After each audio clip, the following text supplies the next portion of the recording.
Retired ఇంజనీర్లపై Revanth Reddy bulb మాటలకు హరీష్ రావు దిమ్మ తిరిగిపోయే counter ఇచ్చారు. రిటైర్డ్ ఇంజనీర్లు ప్రస్తుత నీటిపారుదల శాఖ ఇంజనీర్లు చెప్పినా పట్టించుకోవా అని రేవంత్ను సూటిగా ప్రశ్నించారు. సాగునీరు పారించమంటే రక్తం పారిస్తా అంటావా అని ధ్వజమెత్తారు. మేడిగడ్డ రిపేర్ చేయాలని రిటైర్డ్ ఇంజనీర్లు ఎన్నిసార్లు చెప్పినా పట్టించుకోకుండా ఒక అబద్ధాన్ని 100 సార్లు చెప్పినా నిజమవుతుందా అని నిలదీశారు. ఈ రోజు కూడా ప్రజల్ని తప్పుదో పట్టించడానికి తెలంగాణ రిటైర్డ్ ఇంజనీర్లు అంటే మేధావులు అన్నట్టుగా మేము చేసిన తప్పే వాళ్ళని తీసి బొక్కలేకపోవడం.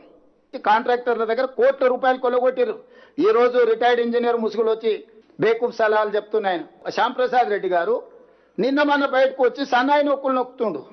ఎందుకంటే చెర్లపల్లి జైలుకు పంపలే కదా. చెర్లపల్లి జైలుకు పంపిస్తే తెలిసి ఉండేది. ప్రాణహిత దగ్గర 97 మీటర్ల ఎత్తులో నీళ్లు పోతున్నాయని ఎందుకు ఎత్తిపోయట్లనేటు మాట అప్పుడున్నటువంటి ఇరిగేషన్ ఇంజనీర్లు చెప్తా ఉన్నారు సార్. నేను అదే చెప్తున్నా, ఆయనకు ఈయనకు తెలివితేటలు ఎక్కువైనాయి. వీళ్ళిద్దరికి బెల్ట్ ట్రీట్మెంట్ ఇస్తే గానీ దారిలో పడరు. వాళ్ళిద్దరికి బెల్ట్ ట్రీట్మెంట్ అవసరం ఉన్నది, అబద్ధాలు చెప్తున్నారు కాబట్టి.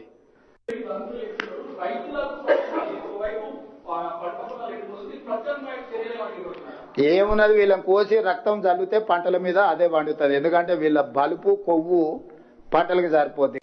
రిటైర్డ్ ఇంజనీర్లు చాలా స్పష్టంగా రాష్ట్ర ప్రభుత్వము మా రిపోర్టును కన్సిడర్ చేసింది. ఇది రిటైర్డ్ ఇంజనీర్లు ఇచ్చిన ఫస్ట్ రిపోర్ట్. ఇందులో మేడిగడ్డ ఫీజబుల్ కట్టొచ్చు అని చెప్పారు.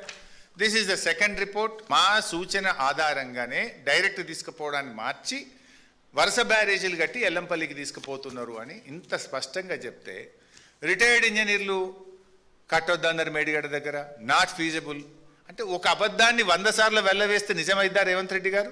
రిటైర్డ్ ఇంజనీర్లు చెప్పిండ్రు, ప్రస్తుత ఇంజనీర్లు తెలంగాణ నీటిపారుదల శాఖ ఇంజనీర్లు కూడా మనము చిన్న కాపర్ డ్యామ్ కట్టుకొని 8.5 కోట్ల రూపాయల ఖర్చుతో నీళ్లు ఎల్లంపల్లికి తీసుకువెళ్ళొచ్చు అని తెలంగాణ నీటిపారుదల శాఖ కూడా రాష్ట్ర ప్రభుత్వానికి లేఖ రాసింది. ఆ లేఖ బయట పెట్టండి అని చెప్పి నేను అడుగుతా ఉన్నాను. అంటే రిటైర్డ్ ఇంజనీర్లు మాట్లాడితే వాళ్ళ మీద గరుస్తావు, ప్రస్తుత ఇంజనీర్లు మాట్లాడితే ఏసీబీ దాడులు చేస్తావు, ప్రతిపక్షాలు మాట్లాడితే మిమ్మల్ని కోసి రక్తం బారిస్తా అంటావు. ఇదా ఒక ముఖ్యమంత్రి మాట్లాడాల్సిన భాష? ప్రజలను ఎట్లా కాపాడుకోవాలి, రైతులను ఎట్లా కాపాడుకోవాలి, రాష్ట్రాన్ని ఎట్లా కాపాడుకోవాలనే తపన ఒక ముఖ్యమంత్రికి ఉండాలి. ప్రశ్నించిన ప్రతిపక్షాలనేమో మిమ్మల్ని కోస్తా రక్తం బారిస్తా అంటావు, రిటైర్డ్ ఇంజనీర్లనేమో జైల్లో పెడతా అంటావు, ప్రస్తుతం ఉన్న ఇంజనీర్లు ఎవరైనా ప్రశ్నిస్తే బదిలీ చేస్తావు, ఏసీబీ దాడులు చేస్తావు. ముఖ్యమంత్రి గారు, is it the way of running the state? Will it help the state?